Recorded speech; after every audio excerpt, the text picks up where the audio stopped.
Hi, I'm Antony Hopkins.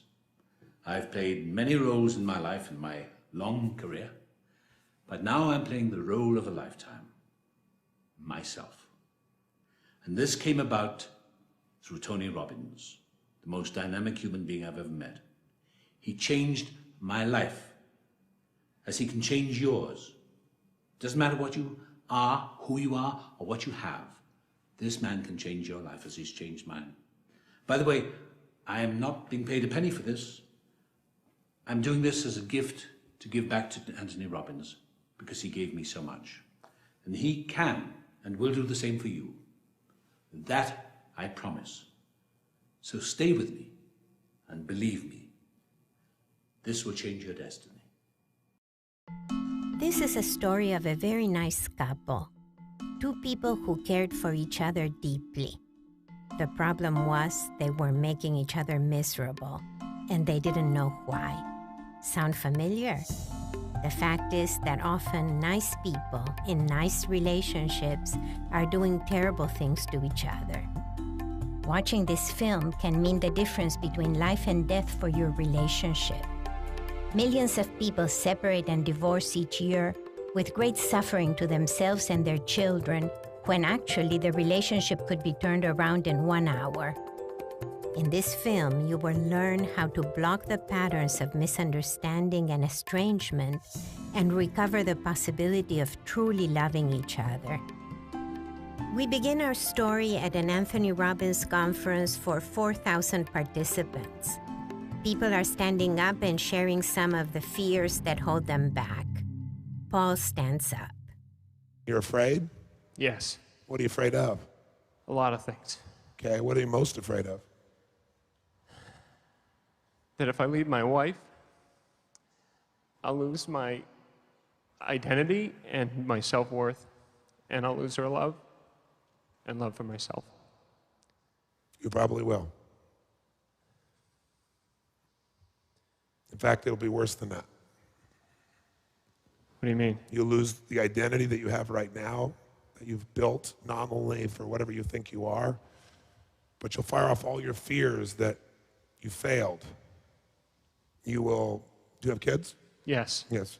You'll feel them hating you at times. You're going to lose a lot of money, more than you think. Let's see what else. Anybody else want to chime in here? Yes, what else? He's going to have another guy bring up his kids. He's going to fall in love with another woman and make all the same mistakes all over again. This is my wife. Hi. What's your name? Jennifer. Hi, Jennifer. Jennifer, this is a rather uncomfortable spot to be in. Why'd you stand up?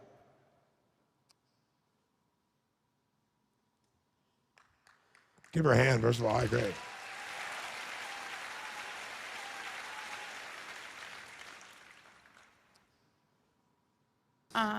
Because I love him, and I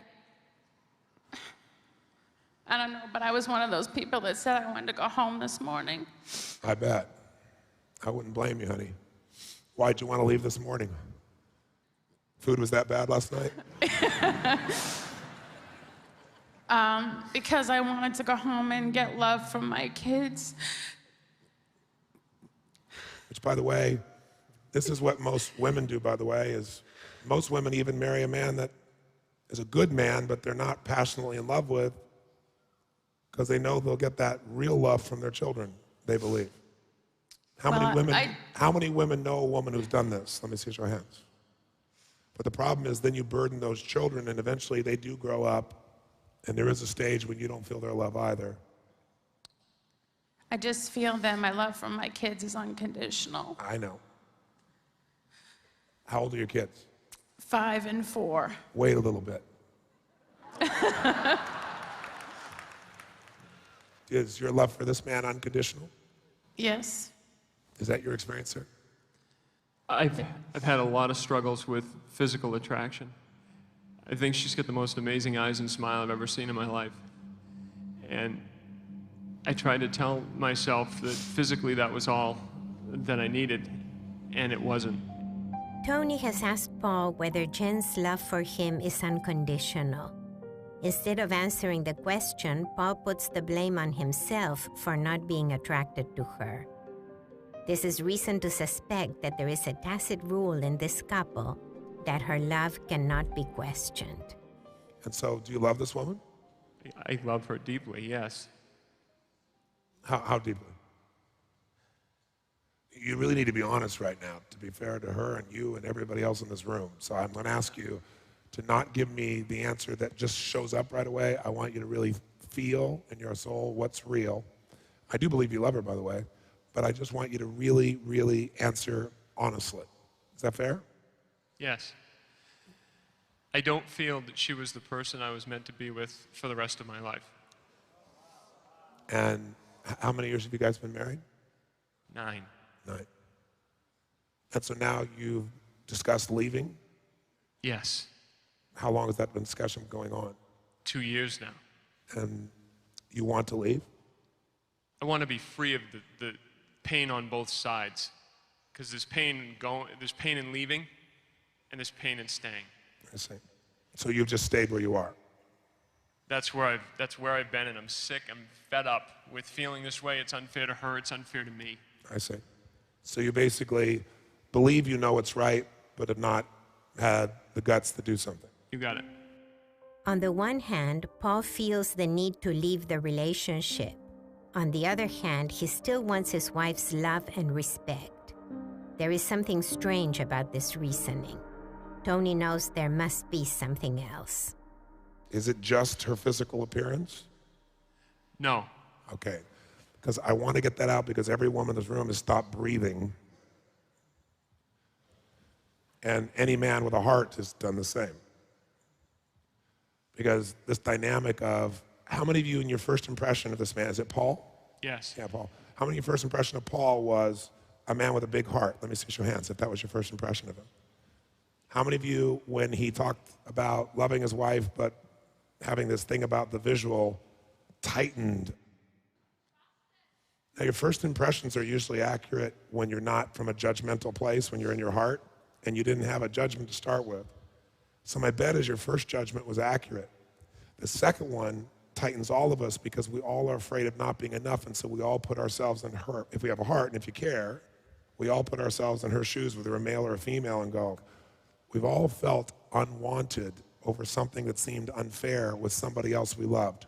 On the other hand, there's another possibility here too. The possibility is that his description visually is an anchor to other things as well, that are deeper and harder for him to articulate. So what besides the visual, because you said there is some other things, is that not true? Yes. And I don't want this to be a bashing session. No, I don't want it to be a bashing session. I want just honesty. Because I'm going to ask her the same thing, because if she's honest, she'll tell me some things about you. This is not you about her.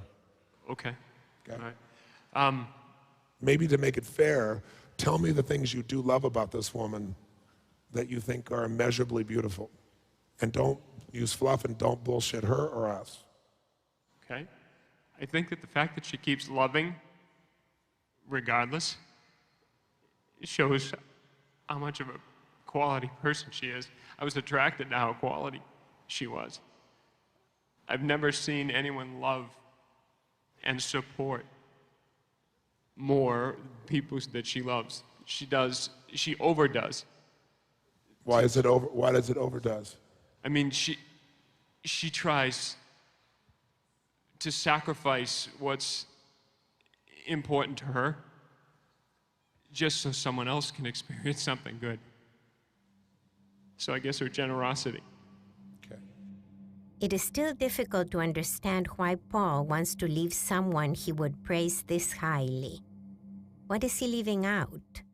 What else do you love about her?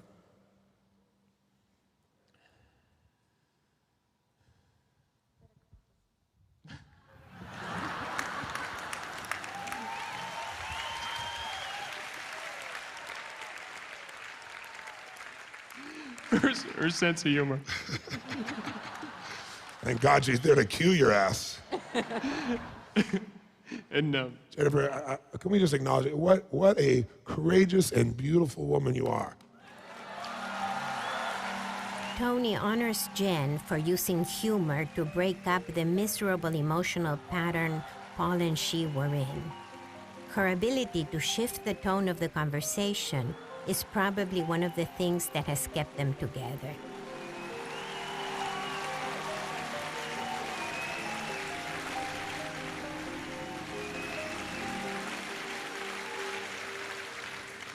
I say that because to be in the midst of this situation and for you to be able to break his pattern and yours, I honor your courage not only in standing up, but the way you're here with us right now. It moves me. Can I just add one thing? Yes. She's got balls. I love that she's got balls. I love that she's strong. Finally, we understand Paul's problem. Could it be that since Jen has the balls, Paul doesn't feel like a man in the relationship? Now let's look at another dynamic, shall we?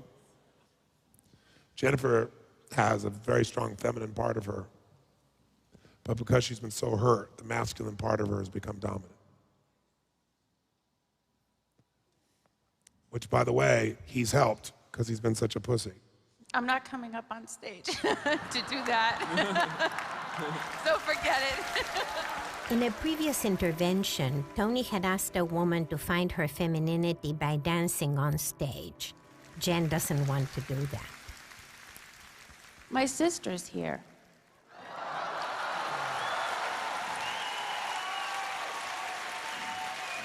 Oh, you want her to do it first? Yeah. She's right over there. Now we know what Jen does when she's under pressure. She calls her sister. What do you do when you're under pressure? Who do you call? Can I ask you a question? She's gonna kill me, Tony. What's your name, sissy? Janet. Janet, are you still breathing? Yeah. Are you the older sister or the younger sister? I'm the older one, even though I feel like she's my older sister. Yeah. Why do you always feel like she's your older sister, even though you're the older one? I look up to her. And why do you look up to her? She's just a great person. And you're not? Oh, no, I'm very confident. I think I am a great person. I know I am. That's good. But she's a great person in what way?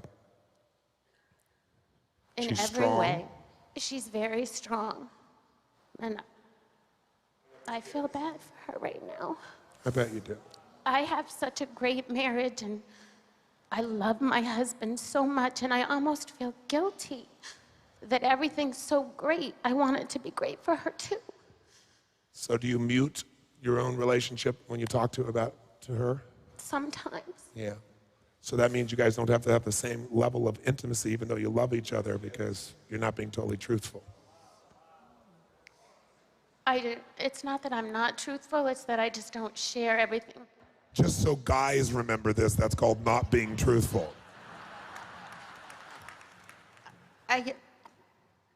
I'm so happy with who I am and who I am with my husband. Yes. And I want her to have that too. Yes. Why do you think she doesn't have that? Tell us honestly, and please, love her enough to tell us honestly what you really think. I think that she would feel better about herself if she was thinner. And I think that if she was, she would tell him to go fuck himself.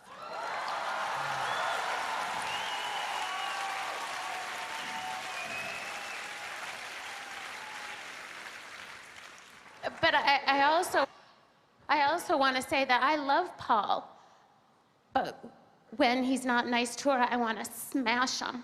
When he's what? When he's not nice to her. But that's how I am with my entire family, from my husband to everybody. If you're mean to them, I'll rip your eyes out. So you think if she took care of herself, regardless of him, she'd feel better about herself? If she felt better about herself, she wouldn't put up with the shit? Yes. Okay. Why else do you think her relationship's not where she wants it to be? For me, the thing that I have with my husband is we're honest with each other, and I tell him, listen, I'm not putting up with this shit. That's right. And I think that she needs to do that, but she's afraid that if she tells him how she really feels, that he'll leave her. Right. And she's afraid to be alone. Yes. And when you tell your husband you're not going to put up with this shit, how does your husband respond? I can't think of anyone greater. We're just the best of friends. And he respects that about me. He respects that. Yes. Tony, he's here too. You could always bring He's him. here too? According to the sister, Paul takes power in the relationship by threatening to leave, which results in Jen feeling unable to express herself to him. Thus, she goes to find connection with others, her kids, family, and food. How you doing, Brian? This is a surprise.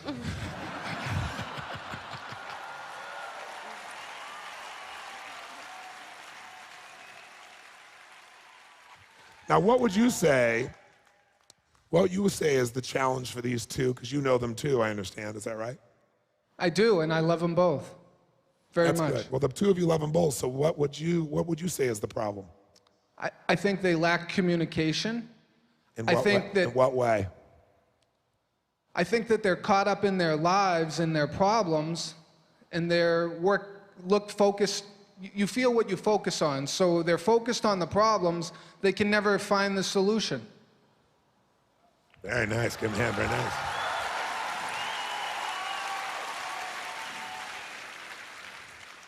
And what's the problem that they focus on, since you know them? Finances.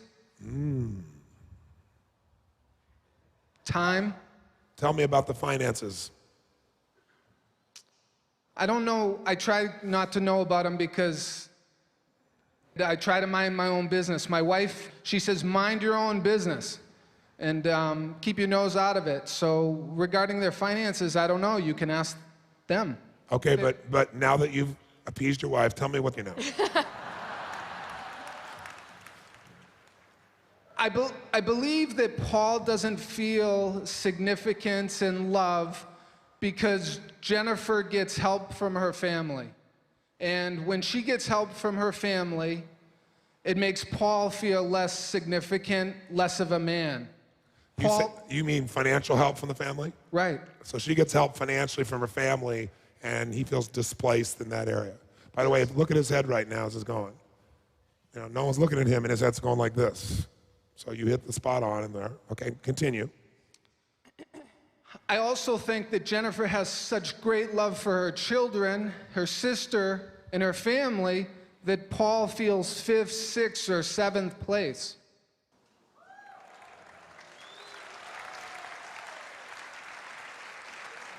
Okay.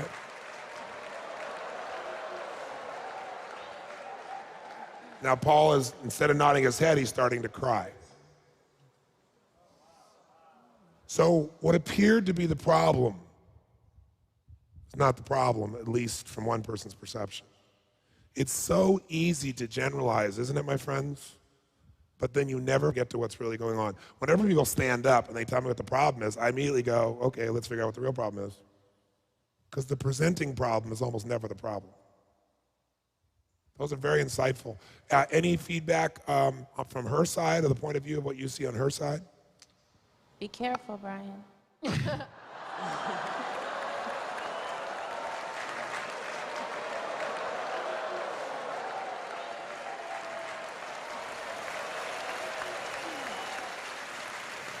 Just because he'll have to deal with my sister if he says anything bad about me. So that was a supportive comment. Exactly. Trying to protect him. Trying to protect him, I see. I'm sure he can make his own decisions. He seems to be wearing his balls today.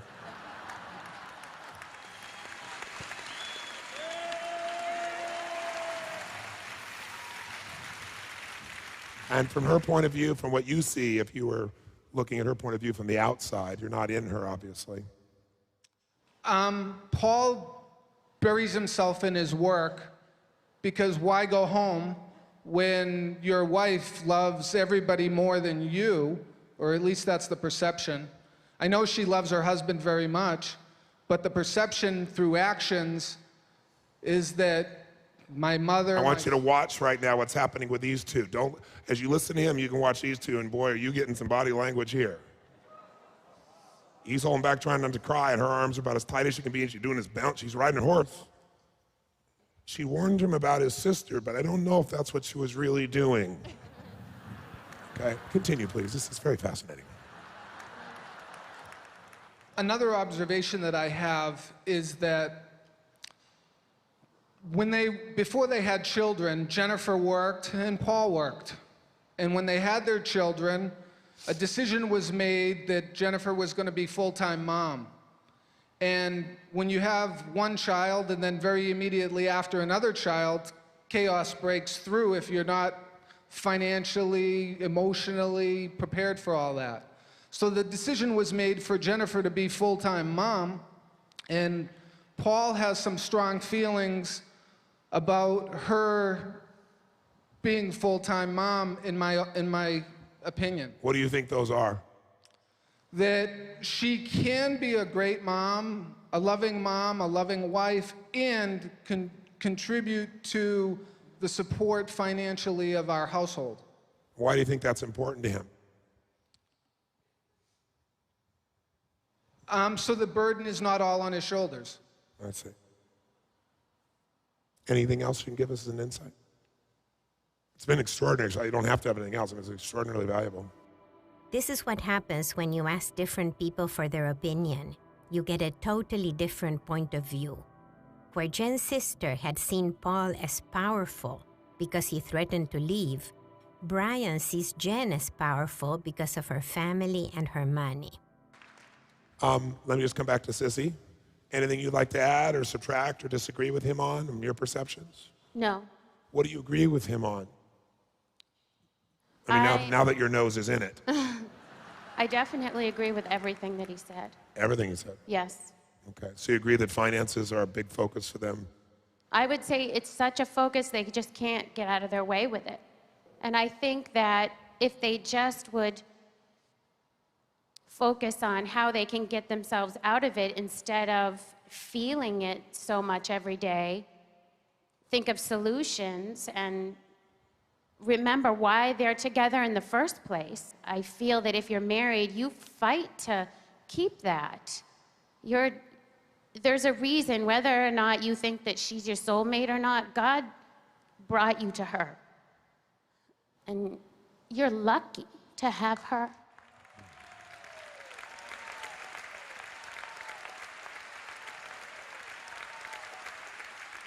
But I also think that she's lucky to have you too, Paul. I love you, and I know that was your question too.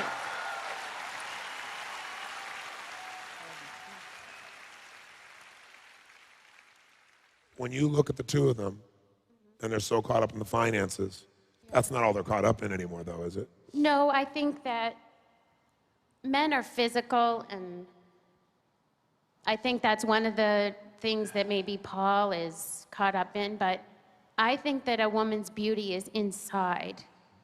And that's why you love her anyway, is because of what she is inside. If she lost 50 pounds, she'd still be the same person inside.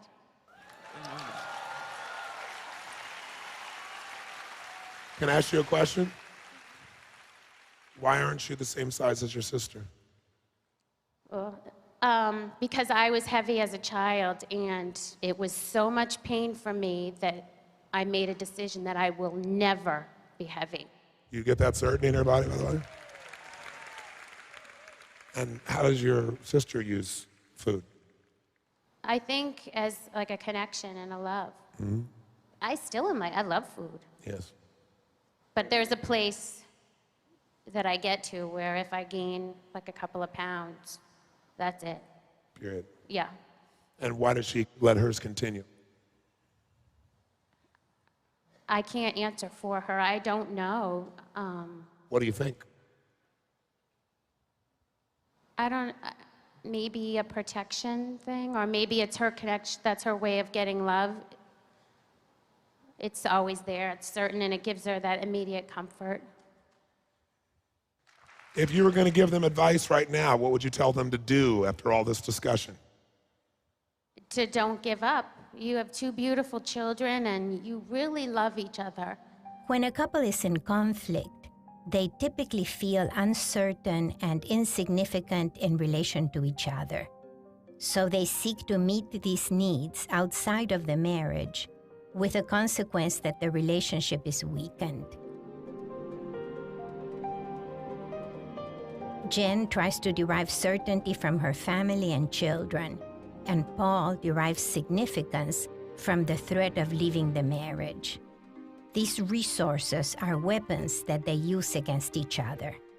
Tony must get them to lay down their weapons so that they can get from each other the love that they really crave.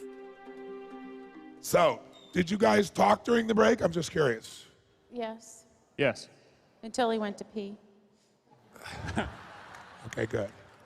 Kind of too much information, sorry. Jen has just revealed one of her weapons, her biting sense of humor. By mentioning Paul's bodily functions in public, she puts him down. This is also her way of telling Tony that it was Paul who broke off the conversation between them. So tell me now, what did you talk about? I'm going to talk for him. He basically said that people were saying, don't give up, and he said that he wouldn't be standing here if he was giving up. Why did you talk for him? Because I have the balls. No, I'm just kidding. I'm just kidding. I'm just kidding. I'm just kidding. I'm just kidding. Yeah, because it takes no balls to stand in front of 2,000 people and air It's your 4,000. It's 4,000. I don't know. Well, yes, you do know. Tell me why. This is not the first time you've spoken for him, is it? No.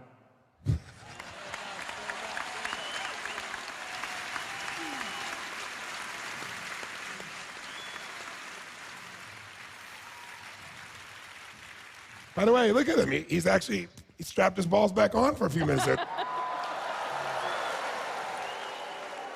Jen's humor damages their marriage when it puts Paul down. On the other hand, we have seen that Jen's jokes also keep them together when her humor interrupts Paul's anger or sadness. Her jokes also serve as an outlet when he will not let her express herself directly. Many women are more verbal than their husbands, who might react with anger or by stonewalling. Jen's challenge will be to find new ways to interrupt Paul's patterns without making him feel emasculated. Tony will not let Jen off the hook and will confront her until she understands how and why she overcomes her husband in conversation. So this is not the first time you've done this, is it? Okay, it's the second time. Okay. You mean today? No. Or in the last hour? Very funny. Oh, I see. It's funny if you say it, but not if somebody else does. Bingo. So this is not just a pattern in the moment. Yes, it is. No, it isn't. I'm lying. Oh, really? Jen has demonstrated that she tends to dominate conversations with Paul. This means that any change that Paul might make here will later undergo Jen's judgment and criticism. In order to create a lasting change in the couple, Tony will work most directly with Jen. Paul will transform indirectly by witnessing Jen. So why do you speak for him? Why do you decide what's funny and what's not? I don't know. Oh, and if I did know, I still wouldn't know. But you're the one who always knows because you speak for everyone, so speak. I don't speak for everyone. Just for him? No, I speak for myself, too. Oh, so you speak for him and yourself. That's good. I believe you speak for yourself, too. Why do you speak for him? Why didn't you just let him share what he wanted to share? Because I didn't know whether he'd be able to do it without getting jammed up. So you went ahead and just did it for him. Right. And so how emasculated do you think he would feel living with someone who doesn't think he has the balls to do anything after he just stood up in front of the whole room, as he pointed out right after you said it. Right. How emasculated do you think that? Do you think that would make a man feel like you perceived him as being your man? Can I say something? Sure. I was asking a question though. Why did I speak for him? Is that, No. is that still the one? Were you not listening? No, I wasn't. Not right now. Is that a pattern as well? No, that's his pattern. Are you sure? Definitely. I'm certain. Is it yours as well? No, I always listen. Really, what did I just say? When? Just a moment ago. Don't stall for time. Tell me what I said. That's what I you always say to always him. listen. Tell me what I said. You won't get by with this shit. Why was I afraid that he was going to get upset? Pardon me? Why was I afraid that he was going to get upset? That's not what I asked. You obviously weren't listening. Okay, so this was the one time I wasn't listening. I'm glad we have a morning of firsts. You can act the shit with me, but you won't get the shit with me. You can leave the conversation with me. You can choose to do that because you can't deal with it, or you can talk to me. But you can't talk to me and bullshit me. I'm not your little pussy man next to you. My man's where you not can a pussy. slap around and you can dominate until the point that he finally gets pissed enough that he does something. I'm not that man. Neither is he. Boy, you seem to know a lot about him. So you don't listen. You decide what's going to be shared. You decide what it's going to be. You anticipate how it's going to be. And you work incredibly hard to control your world for one reason. You're scared shitless and you're driven by certainty and comfort.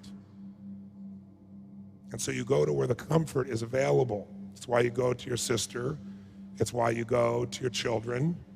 It's why you go to food. And it's why you go to humor, because you have a good sense of it, which I honored earlier and still do honor, but you use it as a weapon sometimes as much as a gift. True or false? True. Jen uses humor as a weapon against Paul because she is not getting from him the certainty and comfort that she needs. In asking her to lay down her weapon, Tony must show her what she will gain from doing so. This is step 3, understanding what needs are not being met. Well, I've seen you make a slight shift. If you continue that direction, I think you'll get what you came here for, which is clarity, and maybe a chance to not be so fearful, and maybe a chance to have the love that's so tight inside of you right now, being protected, be able to flow. But what it requires just dirt level honesty with you, because I'm nobody. I'm going to leave here. You can make fun of me, but you got to live with your life. So I appreciate and respect you going in this direction. You know I respect and honor you. I did it with tears in my eyes when we started this. That hasn't changed. I don't honor you when you're being disingenuous, because that's not you.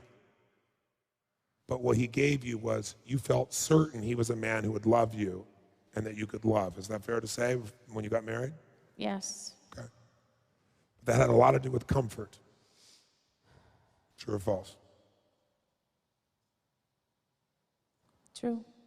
Your sissy over here looks up to you and loves you, but she doesn't live her life for comfort.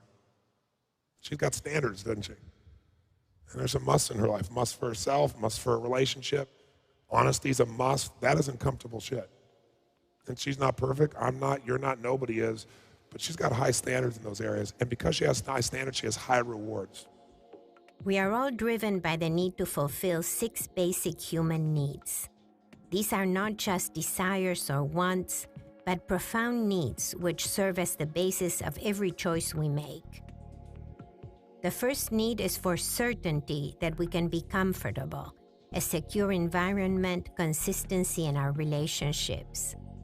Once we have met our basic need for certainty, however, our second need is for uncertainty, for variety and the challenges which will exercise our emotional and physical range. The third need is for significance. Every person needs to feel important, needed, wanted, and worthy of love. The fourth need is for the experience of love and connection. Everyone needs connection with other human beings, and everyone strives for and hopes for love. The fifth need is for growth. When we stop growing, we die. We need to constantly develop emotionally, intellectually, and spiritually. The the sixth need is for contribution, to go beyond our own needs and give to others. Although everyone must regularly meet the first four needs, most people value two needs above all. These two primary needs are the driving force behind a person's behavior. What would you say of the 6 human needs are the top 2 for her? Because you know her very well. Love and connection. That's one. And what's number 2 for her?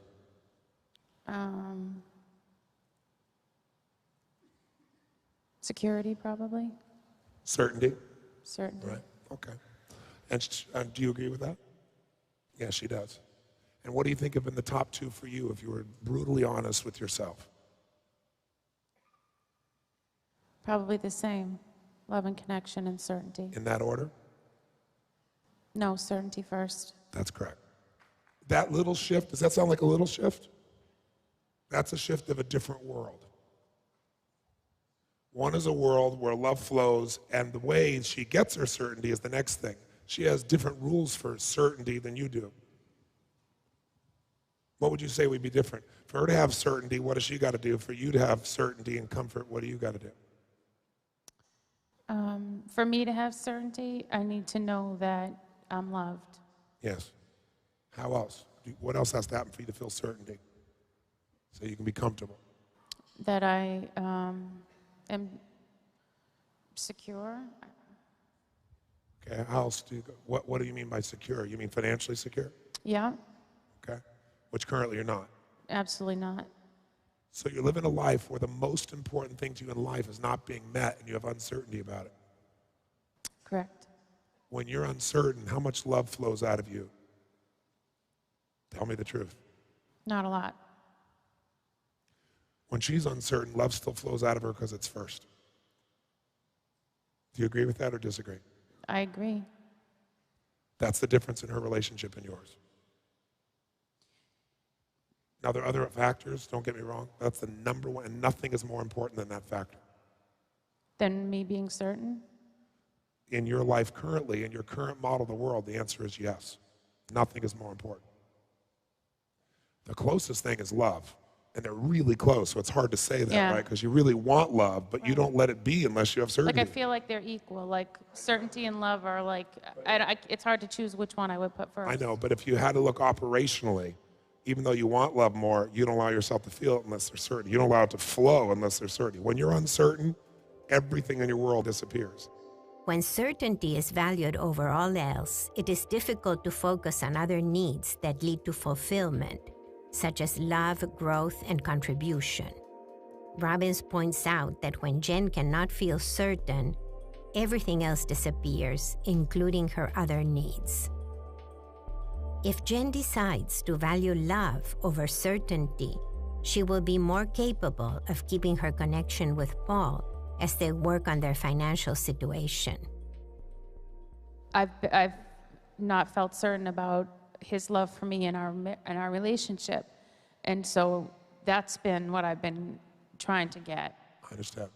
But even before that, honestly, isn't certainty been the driving force? But even as much as they're equal, if you're uncertain, you have a hard time expressing anything, even thinking about anything else. Yes. So the first thing I want you to get is what you're needing most is something that has nothing to do with love, and yet you're needing it before you let yourself be able to embrace all of your love. And I'm not making it wrong. I'm just saying that's the way you've wired yourself up until now, and it's before you met him. Because I have so much uncertainty in my life, in every aspect of my life, Yes. that I feel like I just am looking for certainty somewhere, I understand. you know? But there are people that live with equal levels of uncertainty or more, and certainty is still not their most valuable piece. It's not based on your life conditions. It's based on the way you've wired yourself up until now. And you're sissy here, and you share almost the same values, but just by changing the sequence, it's like if you're making a phone call and you know the right numbers and you put them in the wrong order, you think you're calling Florida and you end up in Africa just by changing one number in the sequence. Same numbers, different sequence, different world. Okay?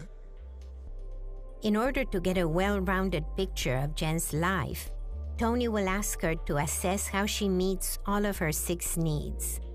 This kind of assessment is useful for evaluating what point you are at in your life. So, if I asked you on a 0 to 10, how much certainty you're really feeling in your life right now, 10 being absolute total certainty, and there is minus categories, where would you say you are right now in your life, honestly? Maybe a 2. Okay. And what do you need to at least be comfortable even on a 0 to 10 scale? Probably a 7. So you're light years from where you need to be. Yep. I mean, there are certain things in my life that I'm absolutely certain about. I'm sure. And you go to those things when you need to get stable datum, don't you? Right. One of those is that your kids will love you. Absolutely. And how certain are you that on a 0 to 10 scale? 100. 100. How significant do you feel to your kids? Pretty significant, although, yeah, pretty significant. 0 to 10, what would you give it? Probably an 8. 8. And how much growth is involved in raising your kids? A lot. 0 to 10, what would you give it? Probably a 9. Okay, and how much contribution did you say you feel, 0 to 10, to your kids? To my kids? Yeah. Like a 9. Yeah, 9, okay. So you got one that meets all of her needs at 9s and 10s, and then another one, of course, is your family, right? Isn't that another source for you? Yes. Of certainty and love? Absolutely. Okay, and how much certainty do you have that your family is going to love you, 0 to 10? 100. And how significant do you feel you are to your family, 0 to 10? Probably an 8. An 8. And how much love do you feel from your family, 0 to 10? 10. And how much variety is there in your family in terms of stimulation, conversation, ideas, feelings? 7. And how much growth comes from interacting with your family? It depends on who I'm interacting with. Okay, I won't go into that one right now. That opens up a whole nother conversation, doesn't Exactly. it? You're talking about your father? No, I lost my father. Okay, that's okay. A year ago this week. More uncertainty, huh? Closer to your father or your mother? Definitely my father. Strong man? Yes. Man who you got his respect by being strong? Yes. But he gave you more than crumbs or crumbs? Oh, he gave me absolutely everything. Yeah, you were his little baby girl. Definitely. His strong little baby girl. Yeah. Talked about it a lot. All the time. What did he say about you? That I was perfect. That bastard told her he was perfect. Yeah. But she was perfect because she played the perfect role as a man. And now she's in the midst of wondering why she's losing her husband and having to get all her love from her kids and her family. I kind of feel like I play that role for my mother now. That you're now the man in the family for the mother? Sort of. So I'm sorry to hear about your father's passing. Thank you. By the way, when you shared that, how many saw a little girl come out for a few moments? Raise your hand. And what happened the minute the little girl came out? Who saw what the man next to her did? What did he immediately do?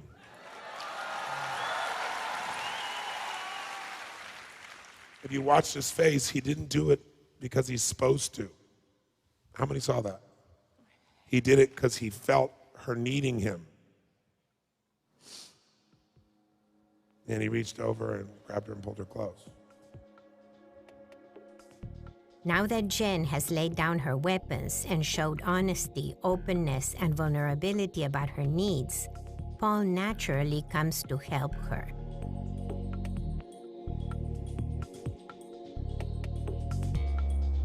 So far, we have learned that Paul is not providing Jen with her number one need for certainty. Jen is not providing Paul with the significance and connection which comes from being valued as a husband. Since they were not meeting these needs through each other, they had to find other ways of meeting them. Jen gets certainty from her family, her kids, and her family's money. Paul gets significance from being slim where she is not, from burying himself in work, and from flaunting his threat of leaving the marriage. The question is, when both partners are getting their needs met externally, who are they to each other? It is very difficult to sustain love for your spouse when your basic needs are met elsewhere. In order to save the marriage, Tony will block Jen from her usual sources of certainty and Paul from his usual sources of significance, and he will lead them both to where they will be satisfying each other's most important needs. What does your husband call you? In front of me?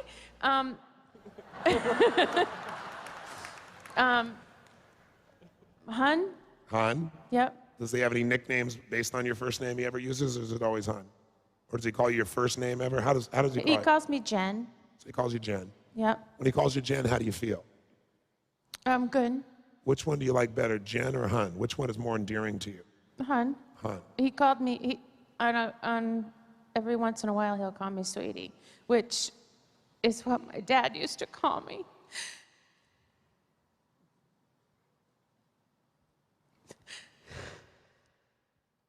So I take that as a part of my father. No, you take it deeper than that. You take it as being loved. Yeah. You take it as being loved and not having to do anything to be loved, or you take it. We also know in relationships that words create a change in biochemistry, a change in focus. It's very nice to know the words, because for everyone, different words mean different things. Now Tony is defining for Paul what Jen needs in order to feel loved. One thing she needs has to do with choice of words, to be called sweetie. Ask yourself, what has to happen for you to feel loved? Do you respond better to words, to touch, to visual cues or gifts? Do you know what your partner needs in order to feel loved? How often do you give it? So when he says to you, sweetie, what happens inside your heart? Feels warm. Do you feel like telling him what he's thinking at that time? Do I feel like telling him what he's thinking? Yeah. No. No, I didn't think so. Tony shows Paul that when Jen feels loved, she has no need to use her weapons. Tony has discovered something that Jen does when she is open to her husband. She laughs. Tony will cultivate her ability to laugh. Even you laugh different, don't you? Look at that little laugh. That's a very sweet laugh. Ever hear Betty Rebel laugh? That's very nice. One thing I got yesterday was when you were talking about masculine and feminine. Yes.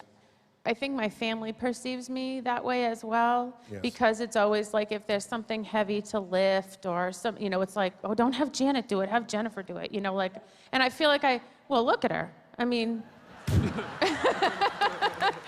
I feel like I kind of like need to keep up that role, like. Thank you. Thank you. How many just heard that? But I don't want that, like I said to him last night, everybody, like I have this masculine thing, Yeah. which, whatever. No, the whatever is going back to the masculine. Stay sweetie for a moment, because that's the real you. How many got to see the real her right here? It's beautiful, it's loving, it's still strong, but it's not driven by trying to be strong. It's not controlling, it's flowing, right? Yeah, and I said I may not, always dress like sparkly and, whatever, but I always try and, well, my makeup's screwed up now, but I always try and have my makeup on nice and do my hair and always look presentable, No, honey, it's nothing to do with the way you use your makeup. You know what it is? It has to do with your smile. It has to do with what pops in your eyes. It has to do when you're breathing freely. It has to do with your mood. It has nothing to do with your makeup. It's that little smile you have. Look at that smile right there. That's the smile. Tony is indirectly motivating Jen to take better care of her body and to cultivate her beauty. That sarcastic, let's be in your face, your mama thing you tried to do with me earlier, you'd never try it with your father.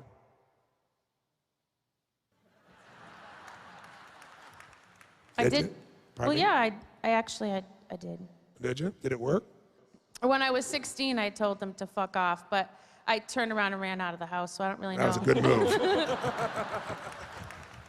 That was a good move. Look at that little smile there. Look at that smile. How many see a girl right now? Raise your hand to see this girl right now. Tony has managed to connect her to her femininity through a happy memory of her father. How many are seeing a very different thing than you were seeing when they first stood up and started talking? How many are seeing a completely different thing? So first of all, I want to thank you for entering your feminine. It's beautiful you've been able to do this in this environment. That means you're feeling a little bit of safety. Is that true? Yes. When did you start feeling safe with me in this conversation? When I started trying to fuck around with you? Yeah. And you didn't go anywhere, but you still felt that I cared. Yeah. Well, I've always known you cared. But it was good to test it one more time. So you tested and I passed the test. Right. For now. I know you'll test me again later, but for now. And so when you've tested him, what's happened that's disappointed you? Because it's important he knows this, honey. When I've tested him in what way? You know what way. For loving me? Sometimes I got love and sometimes I didn't. Right. And when you didn't, it scared the shit out of you. Yes. And so you got real feminine or you got real masculine in response to that? Probably masculine. And what'd you do when you got in that masculine? I got defensive.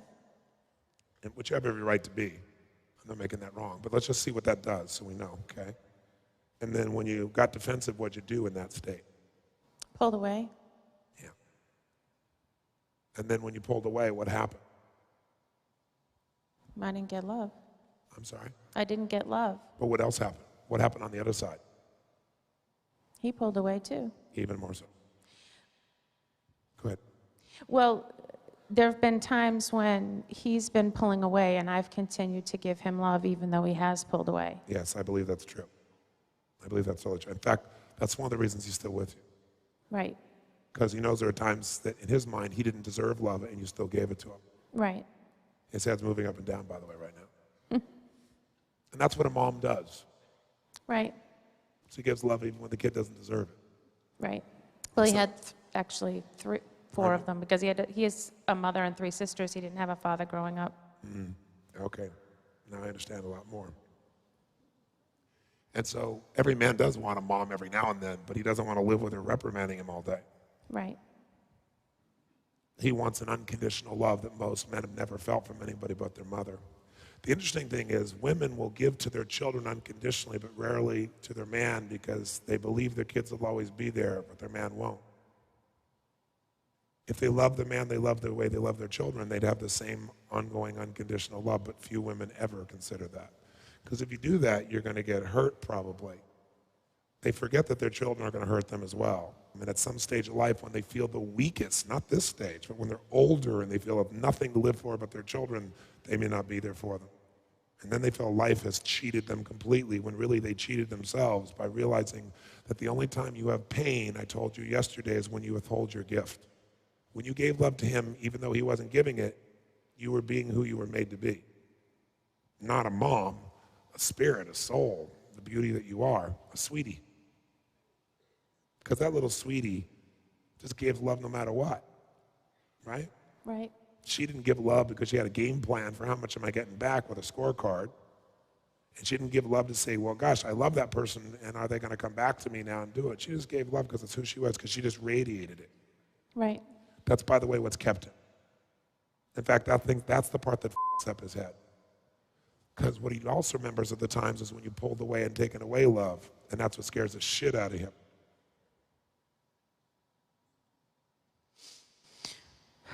So when it gets too overwhelming and complex and he doesn't feel like a man, I can promise you he's going to try to feel like a man by taking control. And the only way he could take control in his mind is to leave you. And he's got to live with somebody who's got so many stacked hurts that there isn't total trust. Maybe I should just start fresh so we're both out of pain. Look at his head.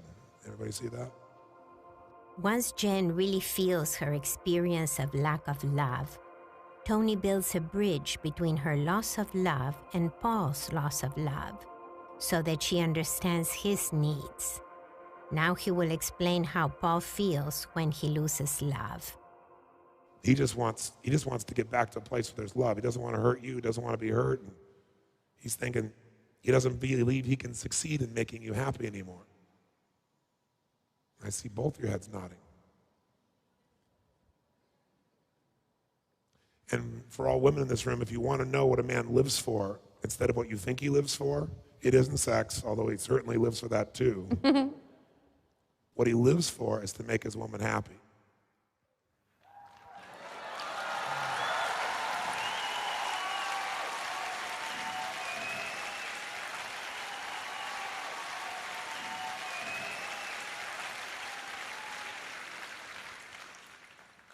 Because when he does that, he feels successful.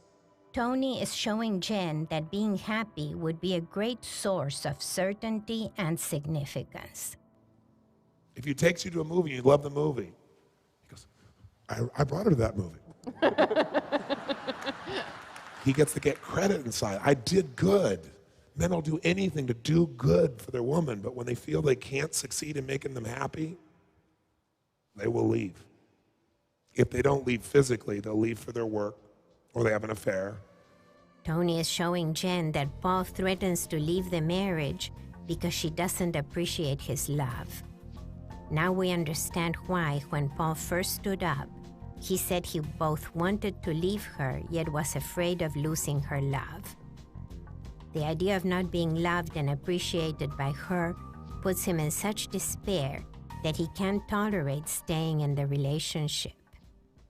In any relationship, by the way, when somebody believes that their partner believes someone or something else is more important than they are, trouble is ready to brew. Something or someone, work or someone, children, sisters, another woman, business, sport, buddies. I definitely can see how he might think that about my sister. Yeah. Because beside him, she's it for me. I know. And your children. Yeah.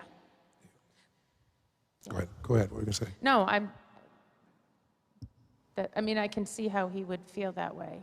Because, because what I haven't gotten from her, or from him, she's given to me. Right. And what has he given that she hasn't given you?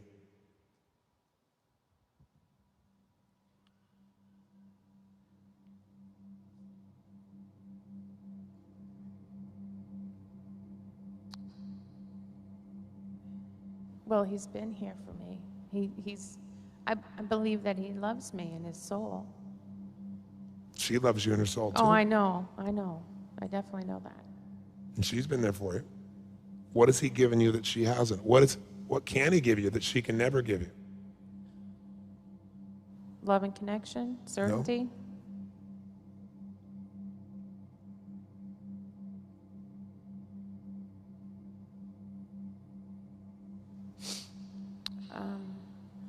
I don't know. How many of you see where the problem is now? Raise your hand. And I see that that's a problem. It's more than a problem. If you could be in his body right now, feeling what he's feeling and how long it takes you to figure out what it is that he can give you that she can't, then all it does is reinforce his deepest fear that he isn't the most important thing in your life, which is why he'd want to go somewhere else even though he loves you. He loves you. He just can't live feeling like he's not the most important thing to you, which that man in the back even figured out, looking from the outside. So I need to change that. This is the first time that Jen has accepted that she has to change. By doing so, she has to put up a barrier from her usual sources of certainty and to focus on meeting Paul's needs rather than being concerned just about her own. To change that, you'd have to notice something that you have not noticed. In a relationship, what makes a relationship work is having things in common, right? That's what makes you comfortable. That gives you your certainty. What makes a relationship passionate is differences. Tony is beginning to address the issue of the lack of passion in the relationship. Jen takes the conversation back to her need for feeling loved. I know that I think that, like, other than my sister, the only other person that made me feel really great was my dad. And I think since I've lost him, I feel like, you know, she's my most certainty. Right, so here's what's happened, honey. You've gone to where certain love was, so you had to settle for a love that wasn't passionate. I saw your whole body just, how many saw her body? Did you see it? It was like you fell off balance when I said it. Did you feel that? Yes. And you also just started leaning against him. Can you feel that? Yes. I wonder what that's about. So you have an incredible friendship and respect with your sister. You both see qualities in each other that you respect and love. But what you'll never get from your sister is intimacy. I'm talking about sensual intimacy. I'm talking about a place where every part of you was really free. You haven't been free. That's why you've hung on to certainty, because you think certainty is the best you can settle for, when absolute freedom is what you yearn for, but probably forgotten because you haven't experienced it in so long. The man standing next to you, all he knows is that for years, he's not your father, he's not your sister, he's not the kids. He's not enough financially, which is what you need for your need to be met up here. And on top of that, you pull love away, but you give it to him too, like he's never had from anybody probably, maybe his own mom or something if he's lucky. So there's a push-pull, and he does love you. But I have no balls, I am no man, I live in reaction, I'm not enough. I need to go someplace where I'm enough.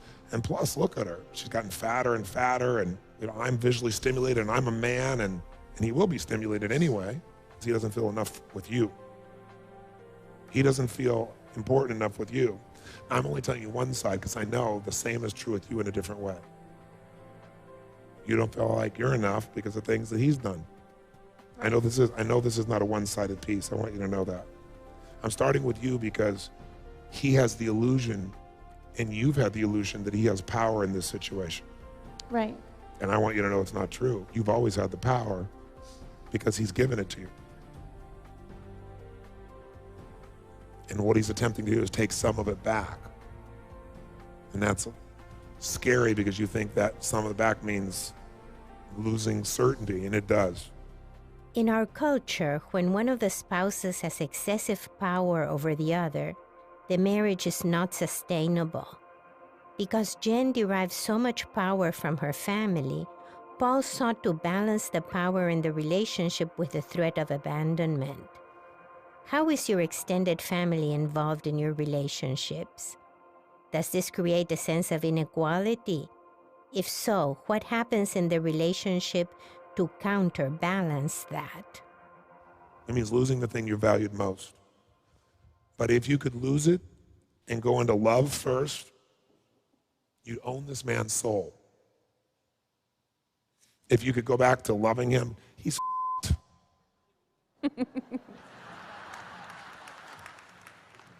You look at his face, grinning from ear to ear. He knows it. Tony gives Jen another better way to gain power over Paul by giving him love. Let me explain something to you. Whenever I meet couples and they come and tell me, I gave him everything, which is what you would have told me if we were sitting down in a session, or he'd say, I gave her everything, and everything else is more important than me. I would say, you each gave everybody everything except what they needed. And if I were to ask you, your most important need, you've said it's certainty, and it's at a 2. Okay? Your father's part of that, but your father needed to pass at some point so you could have a man. He can never be your man with your father alive. He has a chance now. Wow.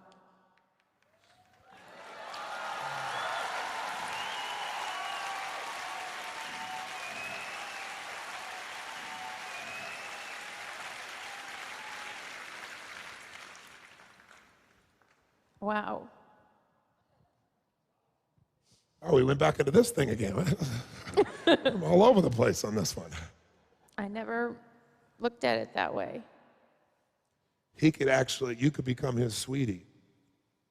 There have been moments you've been his sweetie, but they're very brief moments. And do you think he hasn't felt that?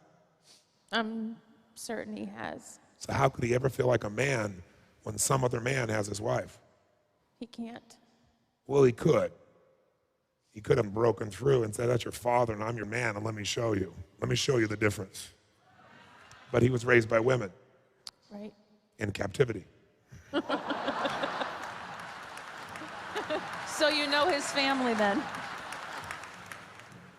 By the way, while we're on that topic, what are the odds of my family liking my wife? You tell me. In that situation, 4 women, raised 1 boy. Who they're totally protective of and who probably lavished his ass with love. And guess what he had to do for that? Nothing. They're spoiled rotten. No wonder he's a pussy.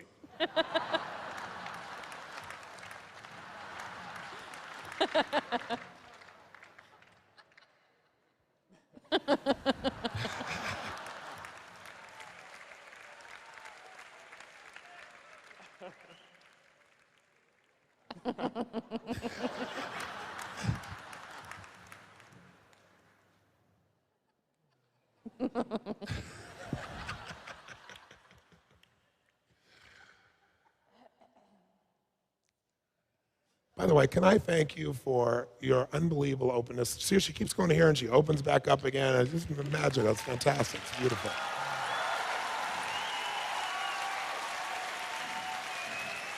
By the way, how many see the turf wars going on here between these two families on top of it, right? Oh. Each is protecting their own. His family's saying, get rid of the bitch. You deserve somebody better. Love your ass. She doesn't love you. She loves those kids. They point out to him everything he already knows and makes it more difficult because he also wants their love, which is the only love he's ever known that doesn't go away. What's really neat is, thank God you got a sister who's got a heart of gold, loves you, and is bright. Yes, I know.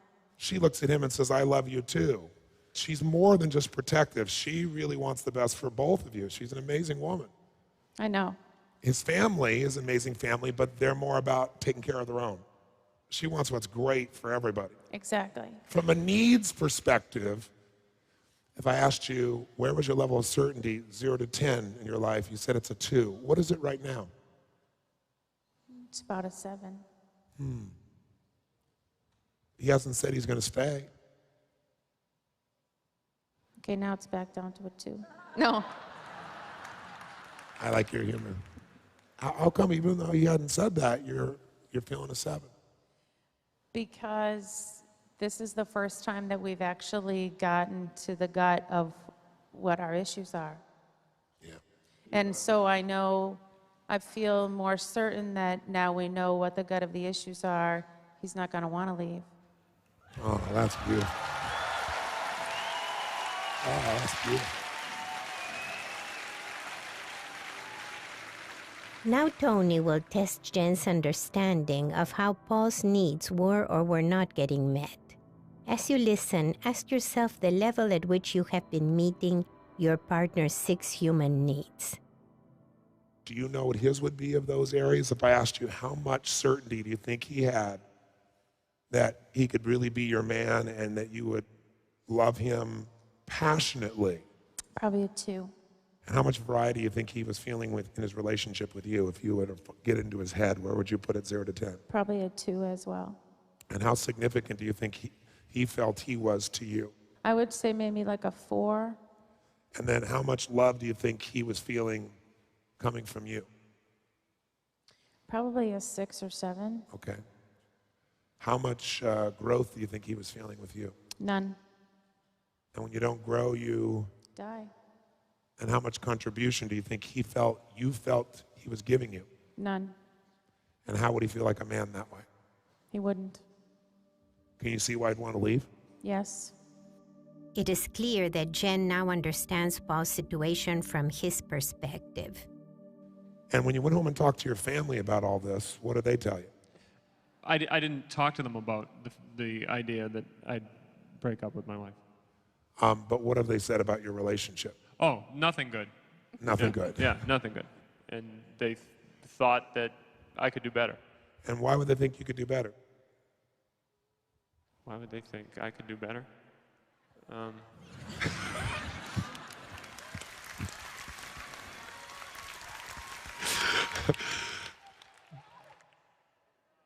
Why do they think you could do better? I really can't answer that. I don't know. Is it possible? Jen, why do you think? One of the biggest reasons initially was because I wasn't Catholic. Oh, yeah. That makes sense. Yeah, my mother's as close to a nun as you can get. Okay. Don't get me wrong, I love her dearly. She's, I understand that. But I understand. So the bottom line, she's not Catholic, so she's going to go to hell and take you with her. you got it. I got it. I'm evil. Can you tell? I sure can, honey. So where's your level of certainty now, Paul, 0 to 10, that you could make this relationship not just work, but one that you would adore and enjoy and you would not even consider something else for, and don't bullshit? I'm not bullshitting. 8.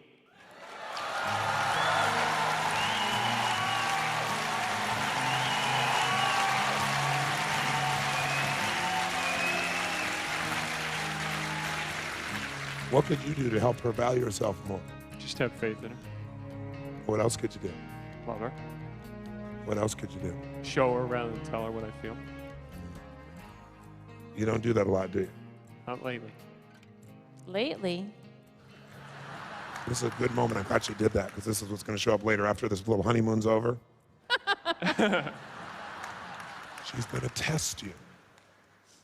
She like right now, her hopes are up.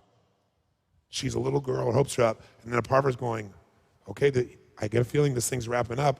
Now Tony guy's going to be gone, and we're going to be left with each other. And is he going to still be this way later on? So let me test him. So she makes a little sarcastic remark, just to see if you become a pussy and feel rejected and leave, or if you say no, or yes, or come here, my little sweet. Right? That's what she's going to look to see if you have the ability to do. Now you're new at this, so the tendency is going to be to go to, the little mama's boy. Right. That is the tendency. And don't think that she doesn't love you and then pull love away and go run off into some fantasy world where everything's going to be perfect and there's no pain. Because if you're going to be in a relationship, there's going to be pain. But it can be a lot less if you don't let it be painful, if you start showing up as a man. I'll tell you how to be a man. Put your fear on the shelf and love this woman with every ounce of your soul. The more she comes at you, the more it makes you laugh. A good way to prevent Paul and Jen from falling into old ways is to predict that they will, and to provide them with alternative ways of behaving when that happens. Tony just gave Paul specific instructions on how to give Jen certainty and love. If anyone was watching closely, that during this session she started valuing love more than certainty. Definitely. How many felt that? You feel that? Definitely. That is a seismic change she's already made. But she's still a girl, and here's what's going to happen. There are going to be times where nothing you do will make her happy. And she's wanting to see if you're going to run like some pussy guy like most people do. Because most guys run. They go watch TV. They go, she's unreasonable. They go read a book. They go, go get drunk. They go, work harder. Or are you going to break through? Now, here's how it works. When she goes in those modes, just set your clock and think, this is a 3-hour conversation. 3 hours. 3 hours. When she says nothing, think, 3 hours. And you got to say, nothing? What is it, honey? Nothing. What, honey, what is it? I know you. Nothing, nothing. You're imagining things. Honey, I worship you. I know you better than anybody on this earth. What is it? And then be prepared to find out what it is. Okay? And then while it's happening, you got to work. This is the hardest part, not to be hooked, because everything she says you're going to think is your fault, even if she's not making it your fault, and she will sometimes. Because you'll be beating yourself up, and then when you beat yourself up, you'll be angry and you'll yell at her. When you're just angry with yourself because you don't feel like you've really done a good enough job, because you didn't make her happy, you didn't anticipate or figure it out. But since emotions are faster than thought, you won't even know it. All you'll know is you're angry. And you think it'll be her, and it'll really be you.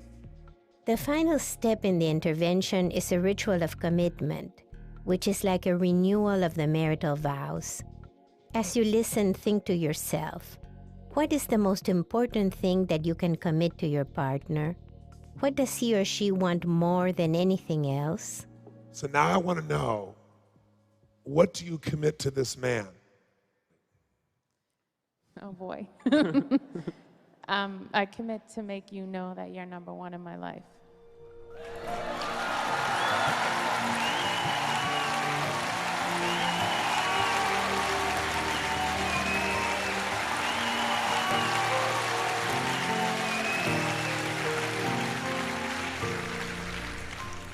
Now you, young man,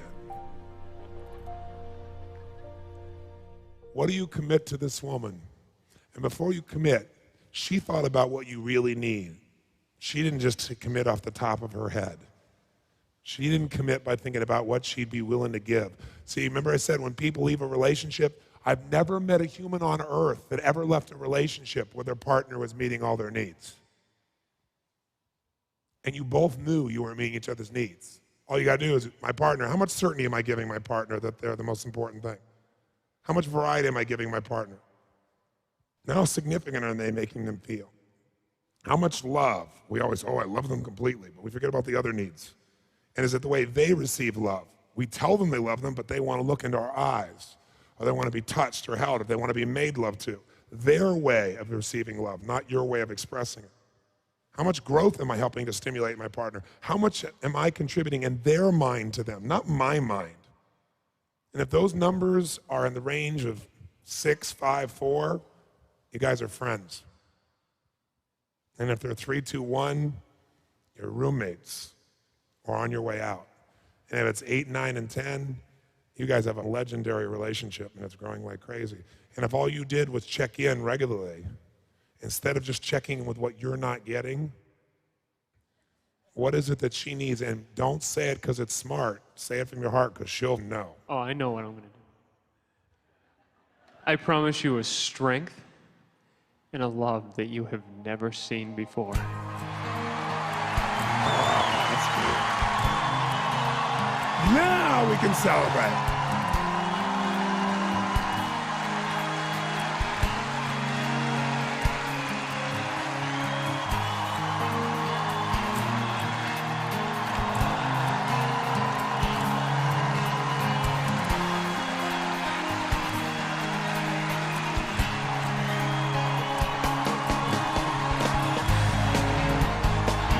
So beautiful. Thank you. I love you. I love both of you.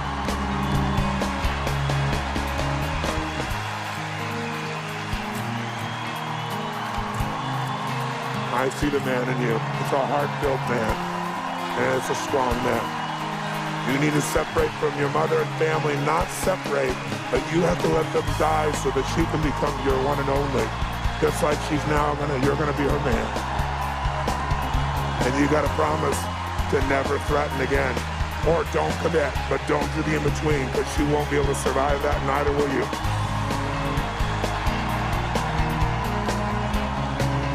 Give it to him, Asia. Give it to him.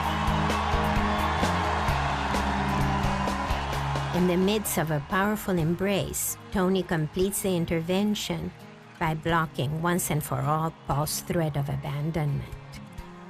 The secret of a happy relationship is to know how to satisfy each other's human needs. When you satisfy any two needs of a person, you have made a connection.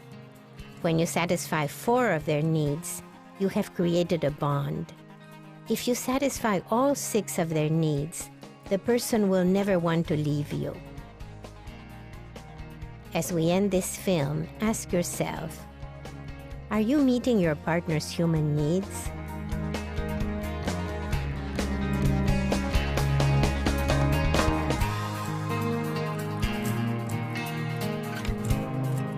Now please stay tuned to see a short follow-up with Paul and Jen, as well as practical guidelines to use what you've learned now.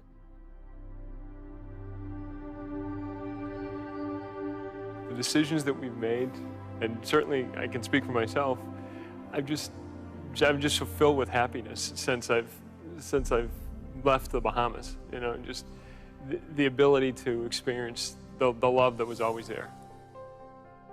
I know where I was. I was completely distanced from my wife. We had a cold relationship. We both knew there was something there, and we were struggling to survive together, is really the way it was. And it started getting lonely. I know myself, I felt empty. I'm sure Jen felt empty because I wasn't giving anything. You know, I wasn't giving anything. And I was giving everything I had to the kids, you know, and to my family, and, you know, because I wasn't getting it from him, you know. But I loved him. I knew I loved him, you know, so I was just so afraid to lose him that I just, you know, did anything I could just because I knew we had it in our hearts, you know. So we were hanging on, is the best way to say it, is that we were hanging on. And it was physically, I started to feel so much chest pain on a daily basis. I really started to believe I was going to have a heart attack, you know, and really felt like I was going to. I feel like every day, it's like I have this huge weight lifted off my shoulders that I don't have the worry that used to bog down my brain. You know, I just have this sense of freedom, like I can love my kids and I can just be myself and not worry, you know, when I hear the car pull in the driveway, like, you know, and what's it gonna be like tonight, you know? Because I know he's gonna come in, I'm gonna be the first one he comes to, and, you know, it's the best feeling. It's just so amazing. And for me, it's just realizing that you completely get what you give in this life at all levels, and giving to Jen just makes me feel so good, and because it makes her feel so good, it lights her up and it lights me up to see her lit up. You know, many people probably believe they've tried everything, and you know, with what they're thinking at the time, they probably can't see anything else. If they love the person they're with and they know it in their heart, just try one more time because it's so worth it. It's so worth it. Now, do you feel, you know, now she loves the children, do you feel like you're getting less love now? No. What's changed in that area? Not only am I getting more of her affection, you know, that was always there, I'm noticing it more. It was always there, but I'm noticing it more. And my kids realize that we have a different relationship. I think it definitely feels different for the kids. I mean, we always tried to have as much normalcy, you know, as we could in the household, you know. We love but them the so much. kids I think, have noticed a huge difference, you know. I think everybody has. I think our families too. I think one of the biggest things is that my time with my kids now is available to them because I'm not distracted about how unhappy I am in other areas of my life. I am totally present with my kids, and I'm also totally present with Jen when I'm with her. And my kids understand that too, that, you know, mom's the priority here at this time. Yeah, it's amazing. There'll be times when, you know, he'll come in and spending some time with me, and the kids are, Daddy, Daddy, Daddy, Daddy, you know. And he said, you know what, Mommy's number one right now, you know. Daddy's spending some time with Mommy. And that's just so, just makes me melt, you know, like, I feel like I'm number one, and that, you know, and I, you know, work, you know, at making sure he knows that he's number one for me, you know. I think every day about the commitment that I made in that aisle in the Bahamas. I promise you a strength and a love that you have never seen. And I will never forget that.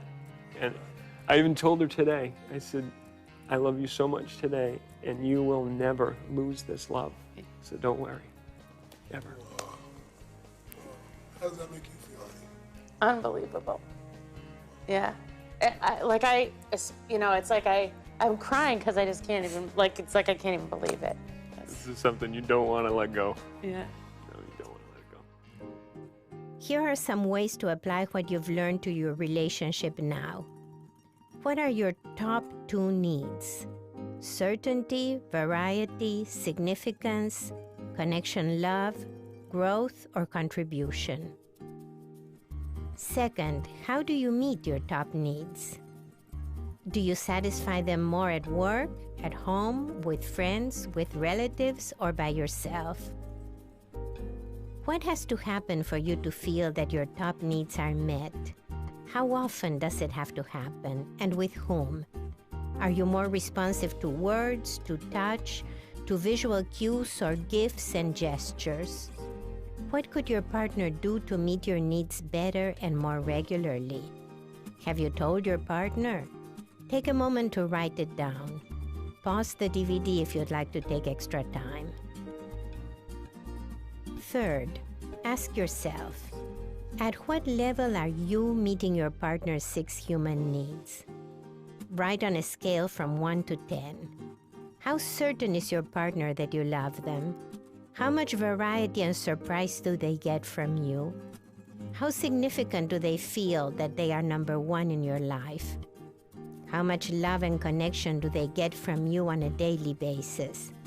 How much growth do they feel in your relationship? And how much do you help them to contribute? Is your partner more responsive to words, touch, visual cues, or gifts and gestures? What could you do every month, every week, every day, or several times per day for your partner? How would it feel to be completely confident that you can meet your partner's needs? If you are not sure how to meet your partner's different needs, ask them, what has to happen for you to feel this need has been met? Ask this question with respect to all 6 needs. Everyone has individual ways for meeting their needs. As their partner, your job is to know and serve them, even if their needs are difficult for you to understand. Now, ask yourself, which of your top needs are being met by people outside of your intimate relationship? Are they family members, friends, colleagues, children? Are you getting more significance, love, or variety from people other than your intimate partner? Does your partner ever feel jealous or displaced by this? Or are you getting needs met by someone who is critical or judgmental of your partner? If this kind of intrusion is creating a challenge for your partner, you need to correct it. Here is your assignment. Call this other significant person, whether it is your mother, your sister, your brother, or your friend, and tell them how much you love your partner. Tell them how happy you are to be in love with them and how much they mean to you. Observe the other person's reaction as you tell them. This person needs to understand that your partner comes first and that your partner is meeting your needs. Likewise, this will help your partner feel that you are putting him or her above your other relationships. Repeat this once a week. Tony teaches that there are 3 levels of relationship. In a level 1 relationship, the partners are only concerned about getting their own needs met. This type of relationship cannot last.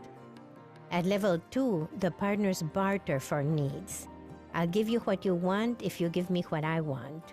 We call this horse trading. This relationship can last, but will not bring lasting intimacy. At level 3, the partners put the other's needs first. This is the only relationship where love is unconditional, and it is essential to long-lasting fulfillment. You cannot enjoy your relationship at the highest level unless both of you are at level 3, discovering how to meet each other's needs and putting each other first. If you can do this, your relationship will transform before your eyes.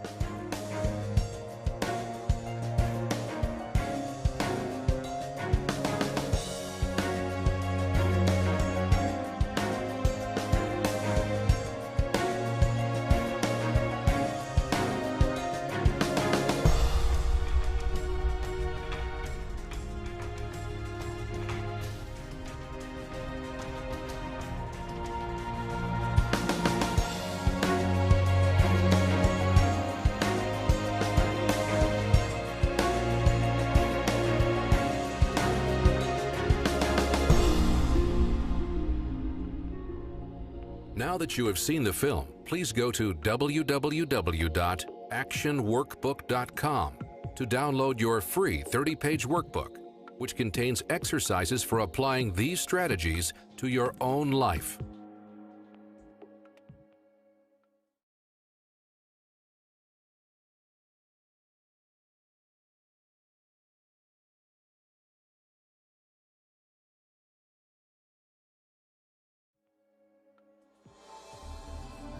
Please stay tuned for a preview of other personal transformation films in the Inner Strength series.